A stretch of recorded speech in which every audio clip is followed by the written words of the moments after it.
so now we are creating just exponential growth and decay functions. So just exponential functions for each of the word problem situations. Remember, exponential growth or decay is when we're growing or decreasing by a percentage this time. So your b value, for example, for number 1, your b value is not just going to be 4. And let's get started. So number 1, y is equal to a times b to the x power. That's what we're going to be writing. The number of students enrolled at a college is 15,000 and grows by 4% each year. So we start off with 15,000. That would be your a value. And now your b value is not 4.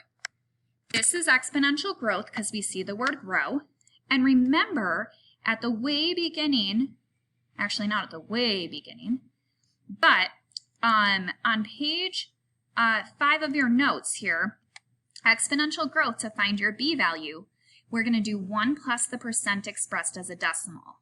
So going back to that problem, my b value is going to be 1 plus 4% expressed as a decimal, which is 0.04. So that's going to be 1.04. That is your b value in your equation. And then that will be raised to the x power. Number 2, Velma takes 100 milligrams of a medicine which dissipates, that means it decreases at a constant rate of 10% per hour. Do not be fooled by this constant rate. If we're decreasing by a percentage, that is still exponential. So y is equal to, we start off with 100 milligrams, and then now I'm decreasing by 10%. A reminder that to find your b for exponential decay, because we're decreasing, we do 1 minus the percent expressed as a decimal. So going back to that problem, to find my b value, I'm going to do 1 minus 10% expressed as a decimal, so 0.10, and that is a 0.90. So my b value is 0.90, and that will be raised to the x power. Brianna learns in science class that a typical cup of coffee has 130 milligrams of caffeine. She also discovers that her body eliminates 15% of the caffeine each hour. So we're talking about decreasing by a percentage again. So y is equal to, the cup of coffee starts with 130 milligrams, that's what you're putting into your body, times then the caffeine dosage is going to decrease by 15% every hour. So decay rate is 1 minus your percent expressed as a decimal, so that's 0.15. So that's going to be, your b value is going to be in 0.85.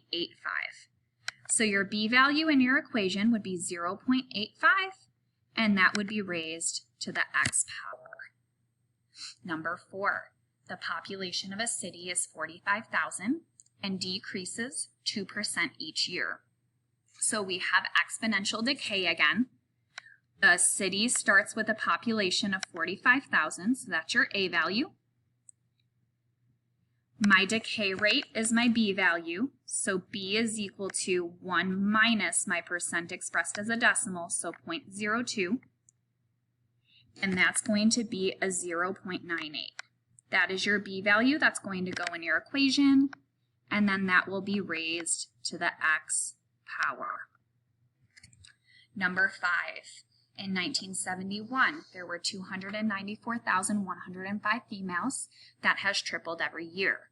So I threw this one in here to kind of fool you guys. We're not growing by a percentage. We are tripling every year. So y is equal to, we start with 294,105 females times your b value is the 3. We only do the 1 plus the percent expressed as a decimal or the 1 minus the percent expressed as a decimal if we're dealing with a percentage, which we're not in number 5. And you might have recognized this from the last video because this is the same exact problem. Number 6, Sam has purchased a $40,000 car for his business. The car depreciates at 35% per year. Depreciates means that it decreases by the percentage. So my car value starts at $40,000. And then we need to find our B value. To find the B value, it is 1 minus the percent expressed as a decimal. So it comes out to be a 0.65. So times 0.65 to the x power. All right, then last question. Movie tickets now average $10 a ticket, but are increasing by 20% per year. So this time we're dealing with exponential growth.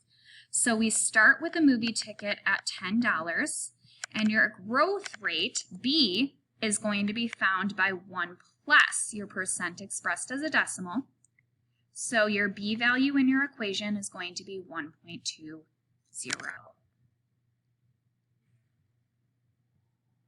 And that will be raised to the x power. All right, that is it for exponential growth and exponential decay.